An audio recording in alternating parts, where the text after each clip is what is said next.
Letter A. The sound is A. A. What is this action?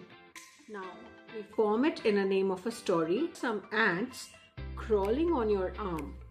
Now, what will you do? Will you keep them crawling? Will you let them crawl? You'll just remove them like this. So, this is the action. A. A. A.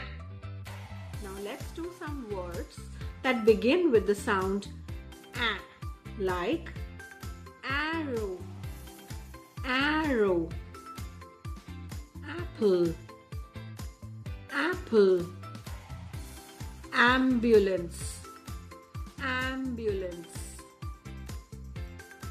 astronaut, astronaut, anchor, anchor, alligator, alligator.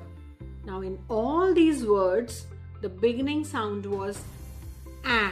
We are not going to introduce in the beginning words like aeroplane, because aeroplane begins with letter A but has the sound A. We don't say aeroplane, we say aeroplane. So when you are introducing the sound first time to the children, make sure that you do not confuse them by using such vocabulary in the beginning. Thank you.